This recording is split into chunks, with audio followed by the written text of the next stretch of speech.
Sok.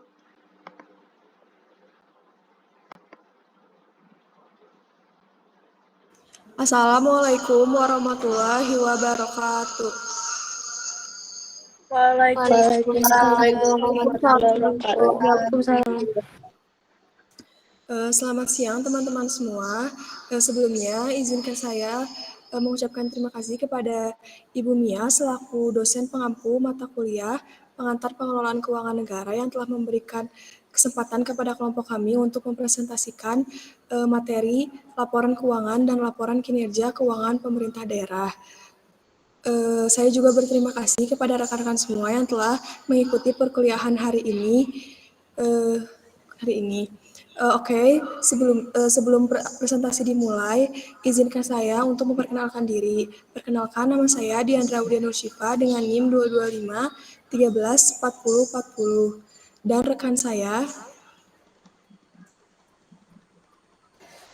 Perkenalkan, nama saya Wanda Dwi Clarissa dengan NIM 225 134 064. Perkenalkan, nama saya Rivaldi Ahmad Kemal dengan NIM 2251344057.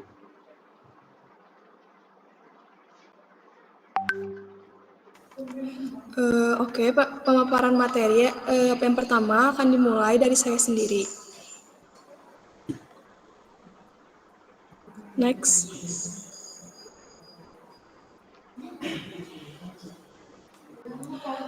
Laporan keuangan adalah laporan yang terstruktur mengenai posisi keuangan dan transaksi-transaksi yang dilakukan oleh suatu entitas pelaporan. Tujuan umum dari laporan keuangan adalah menyajikan informasi mengenai posisi keuangan, realisasi anggaran, arus kas, dan kinerja keuangan suatu entitas pelaporan yang bermanfaat bagi para pengguna dalam membuat dan mengevaluasi keputusan mengenai alokasi sumber daya. Adapun salah satu upaya konkret untuk mewujudkan transparansi dan akuntabilitas pengelola keuangan daerah adalah penyampaian laporan pertanggungjawaban pengelolaan keuangan daerah melalui laporan keuangan. Next. Kemudian ada dasar hukum penyusunan laporan keuangan. Dasar hukum penyusunan laporan keuangan ini dijadikan landasan dalam menyusun laporan keuangan. Yang pertama itu ada Undang-Undang Nomor 17 Tahun 2003 tentang Keuangan Negara. Yang kedua ada Undang-Undang Nomor 1 Tahun 2004 tentang Perbendaharaan Negara. Yang ketiga ada Undang-Undang Nomor 32 Tahun 2004 tentang Pemerintah Daerah. Kemudian yang keempat ada Undang-Undang Nomor 33 Tahun 2004 tentang Perimbangan Keuangan Pusat dan Daerah.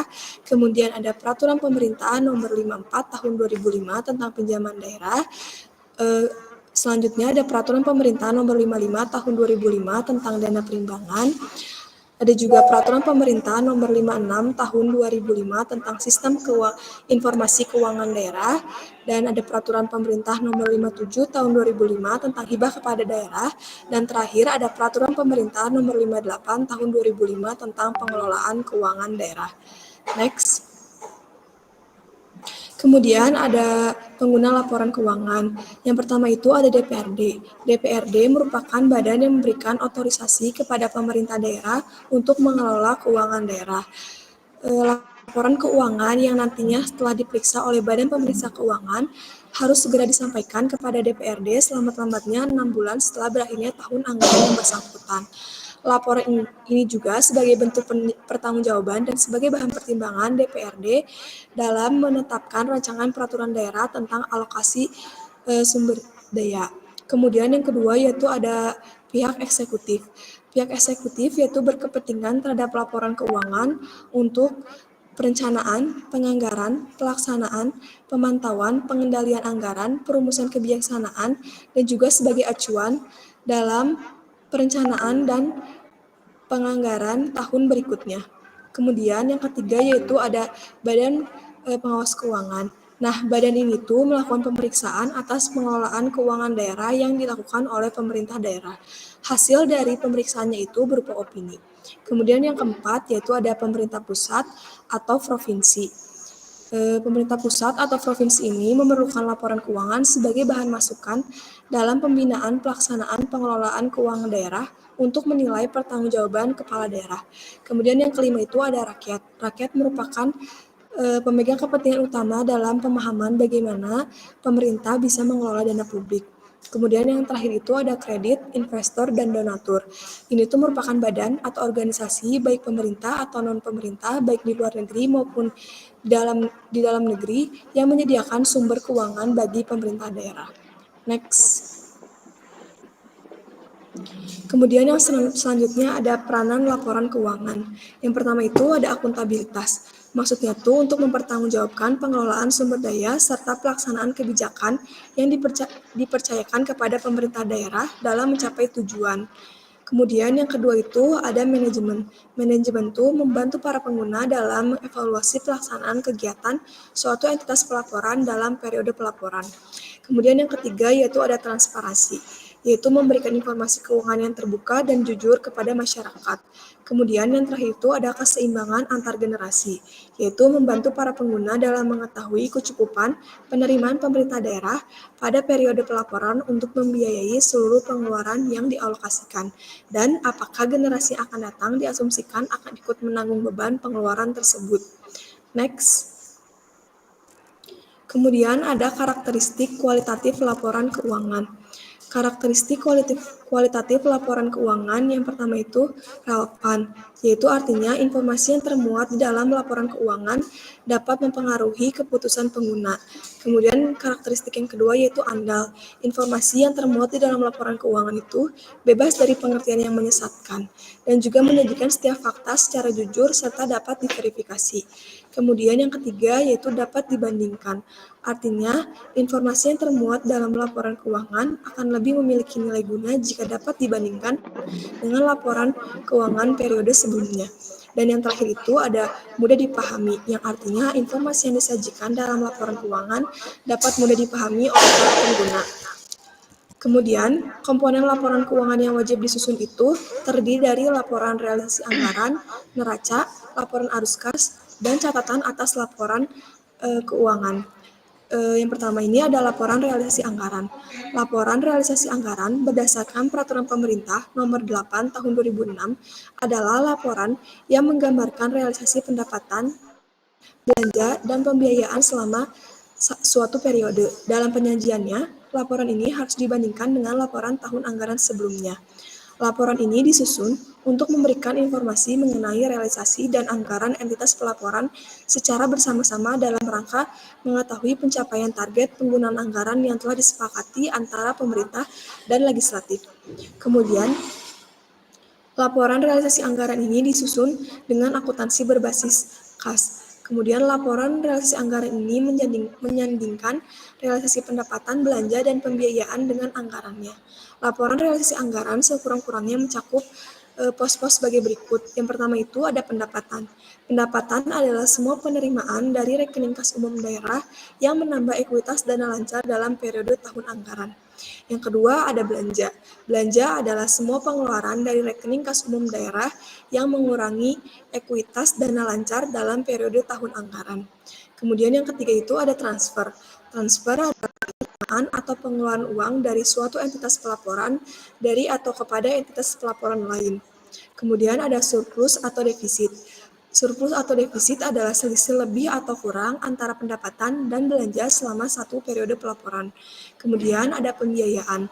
Pembiayaan adalah setiap penerimaan yang perlu dibayar kembali dan atau pengeluaran yang akan diterima kembali baik pada tahun anggaran bersangkutan maupun tahun-tahun anggaran berikutnya, yang dalam penganggaran pemerintahan daerah terutama dimaksudkan untuk menutup defisit atau memanfaatkan surplus anggaran. Kemudian ada silpa atau sikpa. Silpa itu adalah selisih lebih antara realisasi penerimaan dan pengeluaran APBD selama satu periode pelaporan. Sementara sikpa adalah selisih kurang antara realisasi penerimaan dan pengeluaran APBD selama satu periode pelaporan. Sekian materi yang dapat saya paparkan. Kemudian materi selanjutnya akan dijelaskan oleh Rivaldi. Ya baik, terima kasih kepada Diandra. Di sini saya akan melanjutkan tentang komponen laporan keuangan yang wajib disusun. Yang seperti Diandra sampaikan adalah komponen laporan keuangan yang wajib disusun itu yang pertama adalah laporan realisasi anggaran. Nah, sekarang yang kedua yaitu adalah neraca. Menurut Peraturan Pemerintah Nomor 8 2006 mendefinisikan neraca sebagai laporan yang menyajikan informasi posisi laporan keuangan pemerintah, yaitu ada aset, kewajiban, dan ekuitas dana. Pada suatu tanggal tertentu, komponen-komponen dalam neraca setidaknya memuat pos-pos berikut, yaitu ada kas, setara kas, investasi jangka pendek, piutang, persediaan, investasi jangka panjang, aset tetap, kewajiban jangka pendek, kewajiban jangka panjang, dan ekuitas. Next. Nah, di sini adalah merupakan klasifikasi dari komponen-komponen yang menyusun neraca. Yang pertama ada aset, yang kedua ada kewajiban, yang ketiga ada ekuitas. Next, kita masuk ke aset. Aset adalah sumber daya ekonomi yang dikuasai dan dimiliki oleh pemerintah sebagai akibat dari peristiwa masa lalu dan manfaat ekonomi atau sosial di masa depan yang diharapkan dapat diperoleh baik oleh pemerintah maupun masyarakat, serta dapat diukur dalam satuan uang, termasuk sumber daya non-keuangan yang diperlukan untuk penyediaan jasa bagi masyarakat umum dan sumber daya yang dipelihara karena alasan sejarah dan budaya. Next. Aset diklasifikasikan menjadi aset lancar dan aset tidak lancar. Yang pertama kita bahas dulu aset lancar. Aset lancar yaitu suatu aset yang diklasifikasikan sebagai aset lancar ini diharapkan segera untuk direalisasikan, dipakai, atau dimiliki untuk dijual dalam waktu 12 bulan sejak tanggal pelaporan. Nah, aset lancar ini meliputi kas dan setara kas. Yang kedua, investasi jangka pendek. Investasi jangka pendek ini meliputi deposito berjangka 3-12 bulan, surat berharga yang mudah diperjualbelikan. Dan yang ketiga ada piutang. Piutang ini meliputi piutang pajak, retribusi, denda, penjualan angsuran, tuntutan ganti rugi, dan piutang lainnya yang diharapkan diterima dalam waktu 12 bulan setelah tanggal pelaporan. Yang keempat yaitu persediaan. Persediaan ini mencakup barang dan perlengkapan yang dibeli dan disimpan untuk digunakan. Misalnya barang pakai habis seperti alat tulis kantor, barang tak habis pakai seperti komponen peralatan dan pipa, dan barang bekas pakai seperti komponen yang bekas. Yang kedua yaitu aset non-lancar. Next. Nah, aset non-lancar ini diklasifikasikan untuk operasional entitas yang meliputi yang pertama investasi non-permanen, yaitu investasi jangka panjang yang dimiliki secara tidak berkelanjutan seperti kepemilikan surat utang negara, penanaman modal Pemda, dan investasi non-permanen lainnya. Yang kedua yaitu ada investasi permanen, yaitu investasi jangka panjang yang dimaksud untuk memiliki secara keberlanjutan seperti penyertaan modal pemerintah pada perusahaan negara atau perusahaan daerah, lembaga keuangan negara, badan hukum milik negara, BUMN, badan internasional dan badan hukum lainnya bukan milik negara, dan investasi permanen lainnya. Yang ketiga yaitu aset tetap. Aset tetap yaitu aset berwujud yang mempunyai masa manfaat lebih dari 12 bulan untuk digunakan dalam kegiatan pemerintah atau dimanfaatkan oleh masyarakat umum. Aset tetap ini terdiri dari tanah, peralatan, dan mesin, gedung, dan bangunan, jalan, irigasi, dan jaringan. Aset tetap lainnya dan konstruksi dalam pengerjaan. Yang keempat yaitu ada dana cadangan. Dana cadangan ini adalah dana yang disisihkan untuk menampung kebutuhan yang memerlukan dana relatif besar yang tidak dapat dipenuhi dalam 1 tahun anggaran. Dana cadangan dirinci menurut tujuan dan pembentukannya. Yang kelima, ada aset tetap, aset lainnya. Aset lainnya adalah aset yang belum atau tidak dipergunakan dalam operasional Pemda. Jika aset tetap tidak termasuk dalam ketiga klasifikasi di atas, maka aset dimasukkan pada aset lainnya. Akun-akun yang termasuk dalam kategori aset lainnya adalah aset tak berwujud, tagihan, penjualan angsuran yang jatuh tempo lebih dari 12 bulan, aset kerjasama dengan pihak ketiga. Next, setelah kita membahas aset, di sini kita bahas salah satu klasifikasi dari neraca, yaitu ada kewajiban. Menurut Peraturan Pemerintah Nomor 8 2006, mendefinisikan kewajiban sebagai utang yang timbul dari peristiwa masa lalu, yang penyelesaiannya mengakibatkan aliran keluar sumber daya ekonomi pemerintah. Kewajiban kemudian diklasifikasikan menjadi kewajiban jangka pendek dan kewajiban jangka panjang. Next. Nah, di sini kita bahas tentang kewajiban jangka pendek. Kewajiban jangka pendek yaitu kewajiban diklasifikasikan sebagai kewajiban jangka pendek jika diharapkan akan dibayar dalam waktu 12 bulan sejak tanggal pelaporan.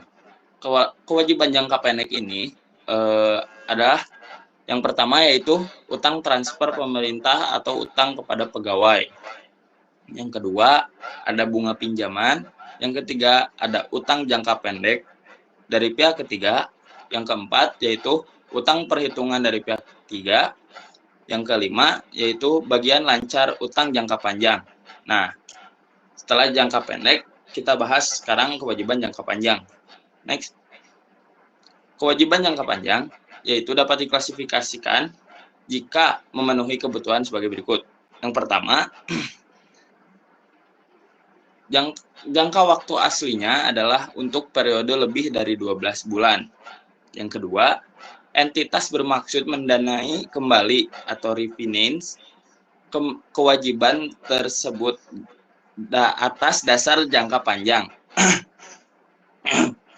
Yang ketiga yaitu maksud tersebut didukung dengan adanya suatu perjanjian pendanaan kembali refinancing atau adanya penjadwalan kembali terhadap pembayaran yang diselesaikan sebelum laporan keuangan disetujui. Yang keempat yaitu beberapa kewajiban yang jatuh tempo untuk dilunasi pada tahun berikutnya yang mungkin diharapkan dapat didanai kembali refinancing atau digulirkan rollover berdasarkan kebijakan entitas pelaporan dan diharapkan tidak akan segera menyerap dana entitas.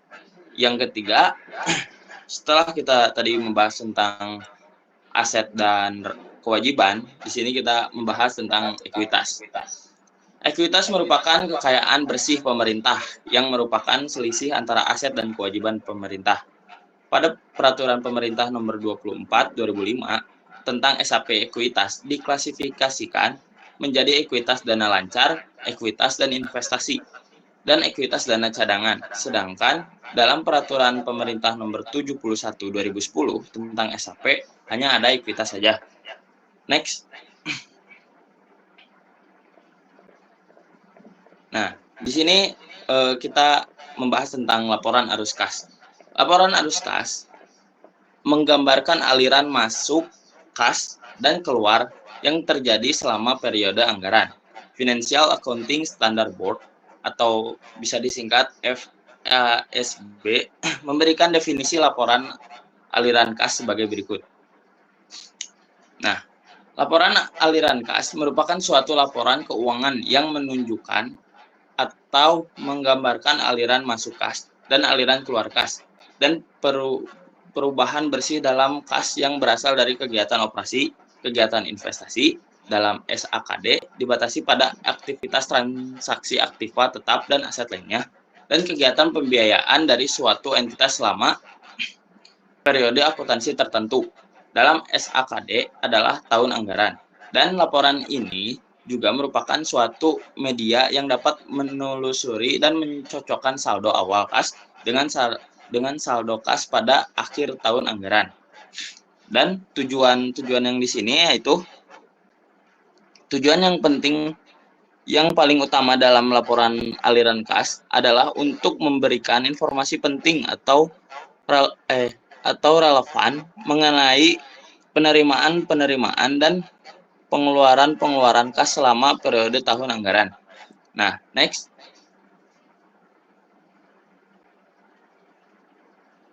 Nah, di sini kita bisa lihat klasifikasi masuk dan keluarnya laporan arus kas. Yang pertama yaitu aktivitas operasi. Aktivitas operasi yaitu penerimaan dan pengeluaran kas yang ditunjukkan untuk kegiatan operasi pemerintah daerah selama satu periode akuntansi. Yang kedua yaitu ada transaksi aktiva tetap dan aset lainnya, yaitu perolehan dan pelepasan aktiva tetap dan aset lainnya. Yang ketiga yaitu ada aktivitas pembiayaan.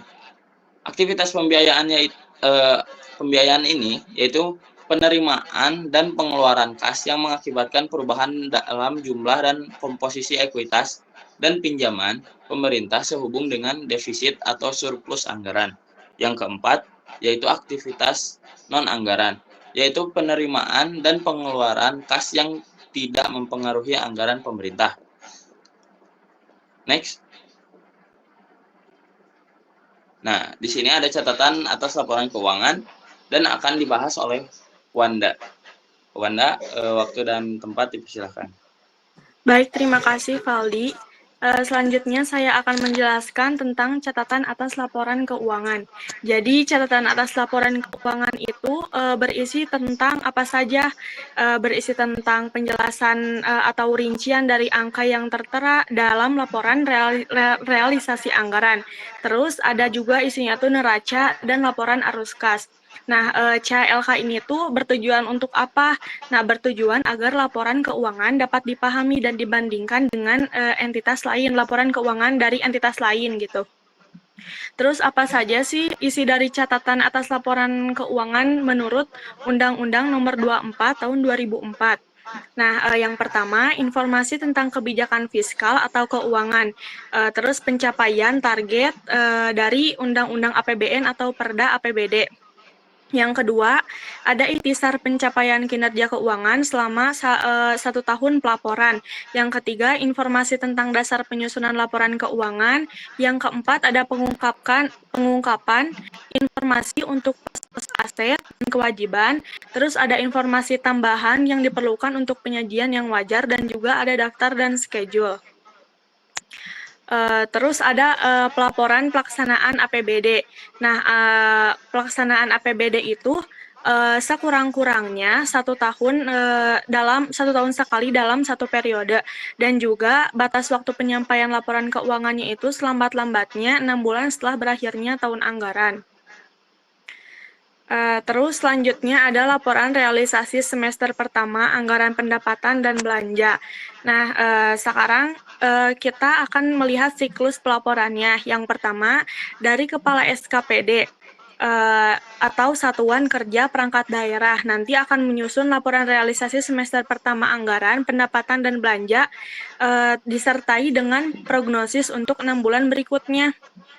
Nah, itu tuh nanti akan disampaikan ke pejabat pengguna anggaran.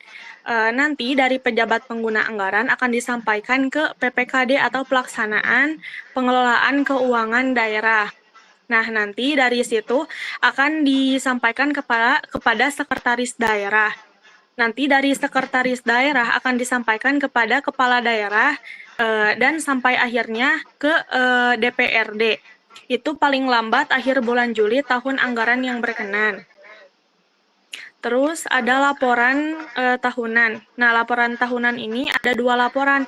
Yang pertama ada laporan keuangan SKPD yang dilampiri surat peringatan dari SKPD yang terdiri dari isinya tuh ada 5 ya, laporan operasional, laporan perubahan ekuitas, neraca, laporan realisasi anggaran, catatan atas laporan keuangan. Lalu yang kedua itu ada laporan keuangan pemerintah daerah. Nah, ini mah ada isinya itu menggabungkan laporan keuangan yang SKPD yang pertama tadi.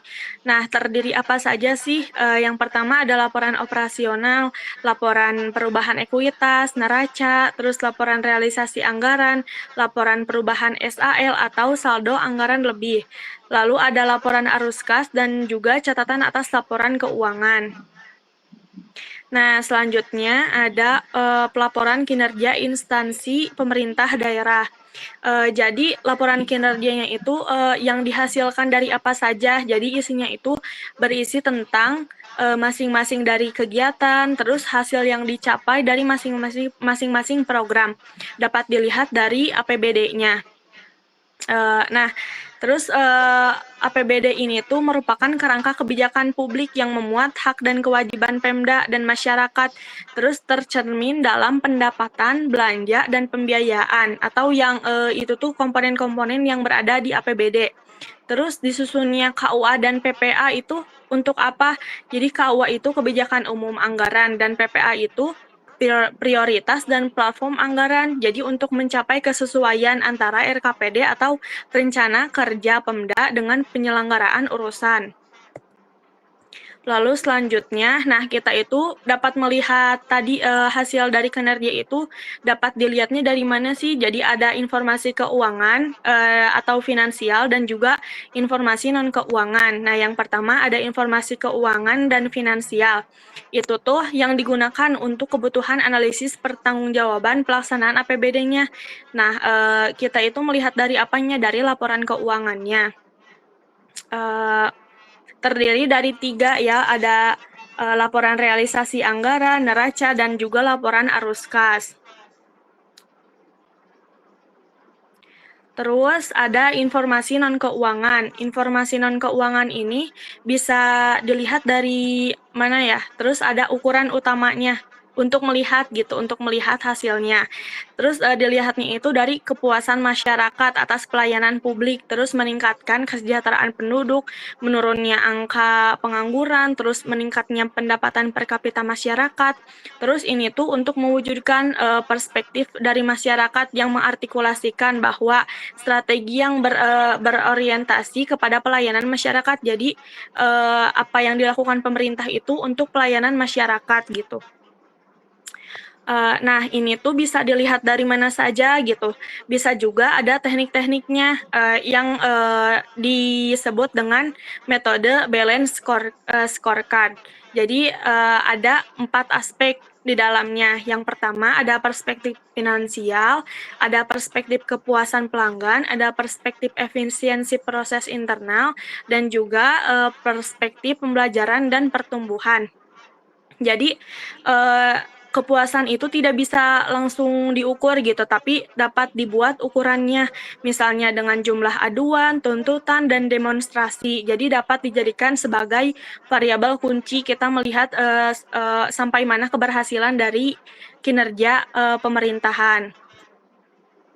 Nah, ini yang disebut dengan variabel kunci atau sering disebut dengan key success factor atau key result factor. Nah, contohnya itu dari dinas atau unit kerja rumah sakit. Nanti dilihat variabel kuncinya itu ada tingkat hunian kamarnya, jadi ada berapa kamar yang terpakai, terus jumlah total kamar yang tersedia, terus ada juga klinik kesehatan. Ada berapa jumlah pelanggan yang dilayaninya per hari, terus ada DPRD juga, jumlah rapat yang dilakukan berapa, terus jumlah perda yang dihasilkan. Jadi kita bisa melihat hasil kinerja dari dinas atau unit tersebut. Nah, terakhir itu kita bisa melihat dengan analisis. Nah, ada dua aspek gitu. Yang pertama ada analisis yang dilakukan 1 tahun saja. Jadi berorientasinya itu pada pencapaian kinerja keluarannya saja. Nah, yang kedua ada analisis yang dilakukan selama 5 tahun. Jadi ini tuh lebih lama karena berorientasinya pada pencapaian kinerja hasil. Kan ini itu susah untuk untuk dicari gitu. Terus karena untuk mengukur outcome-nya itu diperlukan waktu yang sangat panjang gitu. Cukup sekian dari saya kembalikan kepada moderator. Terima kasih kepada Wanda yang telah memaparkan materi. Sekian materi yang dipaparkan dari kelompok kami. Kemudian selanjutnya kami membuka sesi tanya jawab. Sesi tanya jawab ini kami hanya membuka 3 pertanyaan saja, dan bila ada yang mau bertanya boleh di-raise hand ya teman-teman.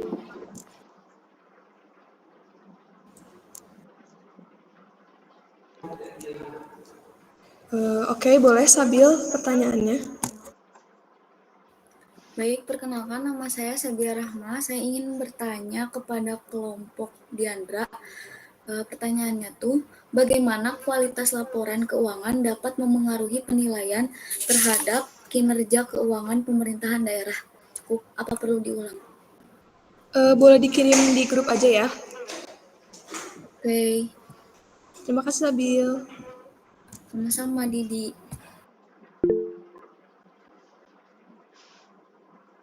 Selanjutnya Putri Angelina boleh. Oke, sebelumnya terima kasih sudah memberikan saya kesempatan untuk bertanya. Tadi kan dijelaskan ya mengenai penyusunan laporan keuangan pemerintah daerah.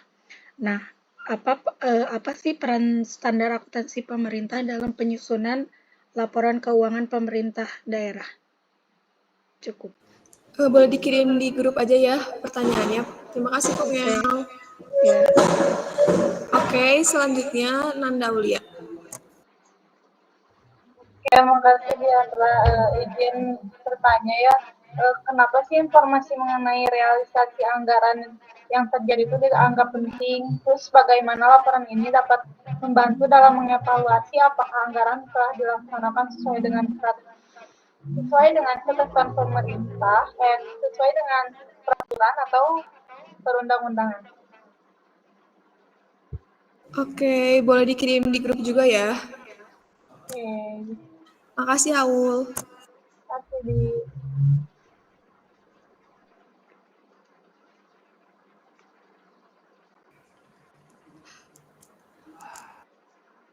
Sembari kelompok kami mendiskusikan jawaban dari pertanyaan-pertanyaan yang diajukan, kami dari kelompok 8 membuka sesi kuisis. Nah, kuisis ini tuh untuk satu device, satu orang ya. Oke, Diandra.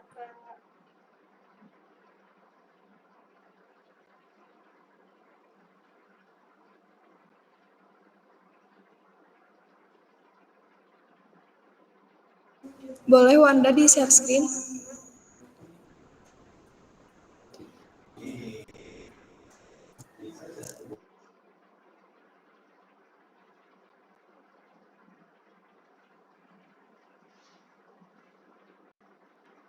Nah, ini kodenya udah ada ya di layar teman-teman semua. Boleh ya join. Oke, Diandra. Ayo dong join, harus menang biar dapat rewardnya. Oke, di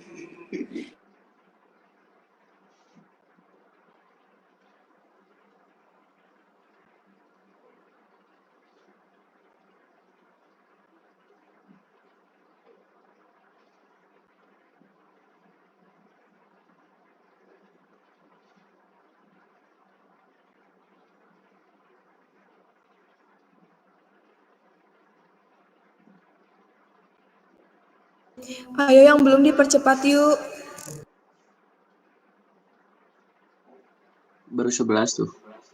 Ayo sisanya makin cepat poinnya makin gede.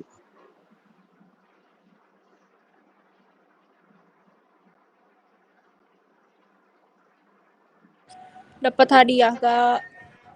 Dapat dong. Nanti Dapat kalau apa? Ngomong hadiah aja Han. pengen mobil Beli Gaga. Pajero. Wah, Beli keren Gaga. banget. Berisik selesai.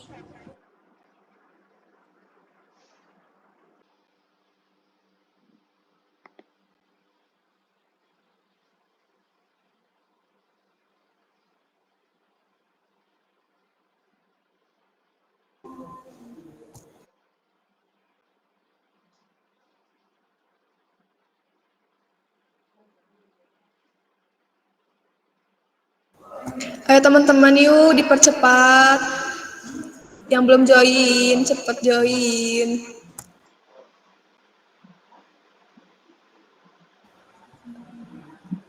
Jam 11.30 kita mulai ya, kalau belum pada join.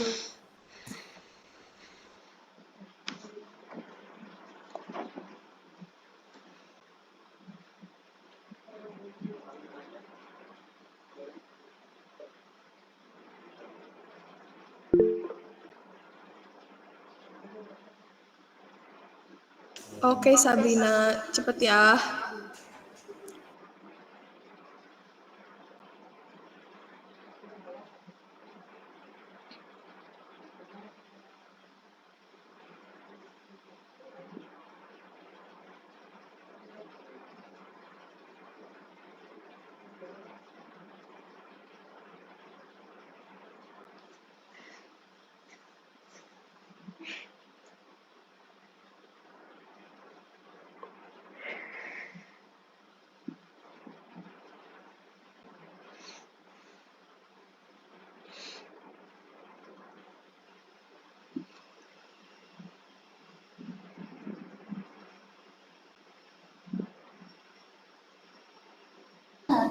Sampai 11.28 aja ya, 1 menit lagi. Kalau ada yang belum join, berarti kita udah langsung mulai aja ya.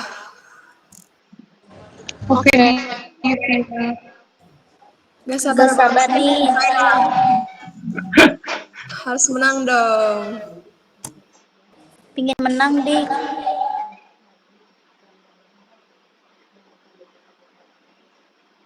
Mulai aja ya, teman-teman. Udah pada siap semua belum? Kalau yang udah join udah siap, kita mulai aja ya. Siap. Oke, mulai. Mulai, Wanda. Semangat. Semangat.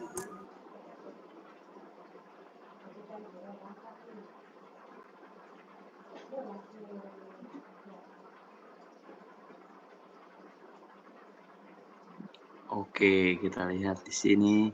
Sabila Wih, memimpin. Sabil selalu nih, Sabil nih. Wow. Jihun menyusul. Apakah Jihun akan menjadi juara pertamanya? Wah, Kita Sabil lihat. keren. Ada Faisya menduduki peringkat kedua ya. Wow, Fani menyusul. Wow. Fani dan Maybe. Mama. High five juga nggak mau kalah kerennya di sini. Oh ya, ada Nenden, ada disusul lagi oleh Fani ya. Wah, Mamai Sabila menduduki peringkat pertama. Ya, mari kita lihat di sini semuanya. Maka Jihun mana Jihun? Ini Jihun. Aduh. Nenden. Diam lagi fokus. Oh ya, siap. Kita lihat di sini ada Sabila peringkat pertama. Fani, apakah mau diam saja? Mamai pun menyusul Sabila tidak boleh kalah. Sabila, ayo.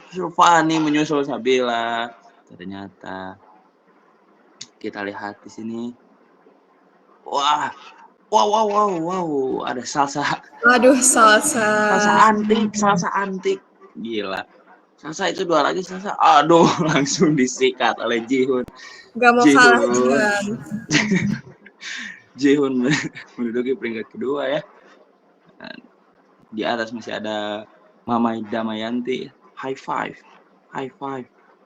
Oke, high five. Siap. Wow, Fani. Tidak ada yang menyusul Mamai Damayanti ya. Mamai Damayanti masih peringkat pertama.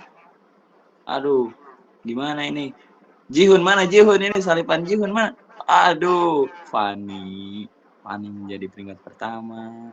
Ya, mari kita lihat di sini. Z. Oke, kita lihat. Masih belum beres. Wow, Jihun menyusul menjadi peringkat ketiga. Ada Maide, Mamai Damayanti. Come on. Wah, Jihun disusul oleh Andre. Best. Andre menyalip menjadi peringkat 2. Mari kita lihat di sini. Apakah Jihun. Keren. Ayo, mantap. Ji. Kamu Ji keren banget Ji. Oke. Apakah sudah beres? Oh, masih baru 19 ya keadaannya. Kayak gitu doang. Andre peringkat 3. Ada yang menyusul lagi? Mari kita lihat ya. Masih ada 2 finalis lagi yang belum selesai. Oh. Gimana? Sudah?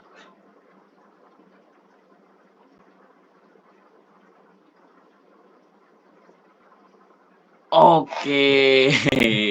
Salahin. Kasihan Pandi. Jihan, tumben Jihan. Oke, sesi kuis Jihan sudah ngecit, berakhir. Jihan ngecit. Enggak, ih orang teh astagfirullahaladzim. Perhatiannya. Jihan udah tahu pertanyaannya. Woi, Fani. Jihan Jihun. ngecit itu. Kok Jihannya nggak diselamatin sih Diandra? Ya, Jihan. Oke ya, nanti 3 pemenang ini bakal kita kasih reward nanti besok di kampus. Makanya besok harus ngampus ya. Oke, besar dong di. Oke, sesi kuisi sudah selesai. Selanjutnya kami akan menjawab pertanyaan yang sudah diajukan oleh teman-teman. Yang pertama itu, saya akan menjawab pertanyaan dari Nanda Aul. Pertanyaan dari Nanda Aul itu, mengapa informasi mengenai realisasi anggaran yang terjadi dianggap penting, dan bagaimana laporan ini dapat membantu dalam mengevaluasi apakah anggaran telah dilaksanakan sesuai dengan ketentuan peraturan atau perundang-undangan. Jawabannya, informasi mengenai realisasi anggaran dianggap penting karena memberikan gambaran yang nyata dan terperinci tentang sejauh mana rencana keuangan yang telah disepakati dalam anggaran berhasil diimplementasikan.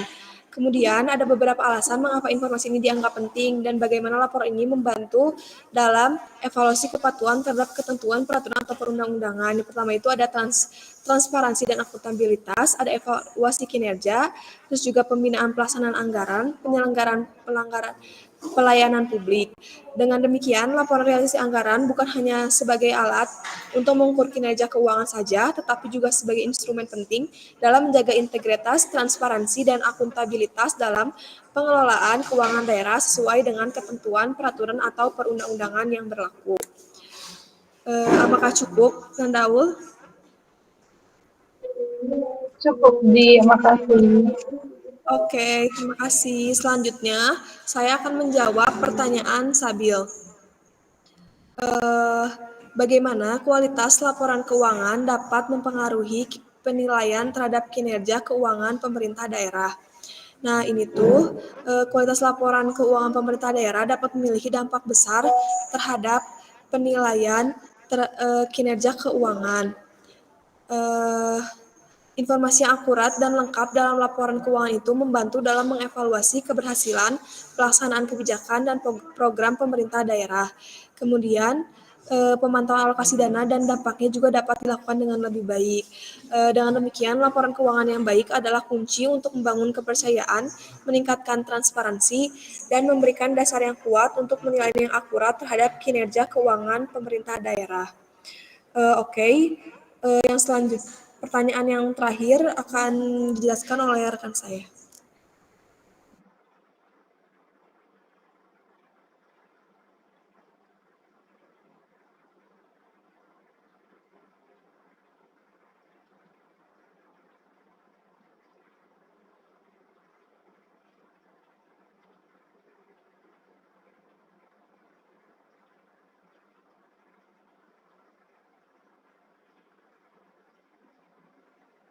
Oke, pertanyaan yang terakhir ya dari Pungel. Pungel bertanya, apa peran standar akuntansi pemerintah atau SAP dalam penyusunan laporan keuangan pemerintahan daerah? Jawabannya yaitu standar akuntansi pemerintah atau SAP memiliki peran kunci dalam penyusunan laporan keuangan pemerintah daerah. SAP ini memberikan kerangka kerja yang bersifat umum dan konsisten untuk mengukur, mengungkapkan, dan melaporkan informasi keuangan entitas pemerintah. Peran SAP ini melibatkan standarisasi prosedur akuntansi, penyajian laporan keuangan, dan pengungkapan informasi yang relevan bagi pemangku kepentingan. Dengan mengikuti SAP, standar akuntansi pemerintah, pemerintah daerah dapat meningkatkan transparansi, akuntabilitas, dan perbandingan kinerja keuangan antar entitas pemerintah. Gimana, Pungel? Jawabannya? Sudah cukup? Cukup. Ya, Makasih. terima kasih. Oke, sesi tanya jawab juga telah selesai. Sekian materi yang dapat kami sampaikan. Mohon maaf bila ada kesalahan dan terima kasih juga kepada teman-teman yang sudah berpartisipasi. Wassalamualaikum warahmatullahi wabarakatuh. Waalaikumsalam. Waalaikumsalam warahmatullahi wabarakatuh.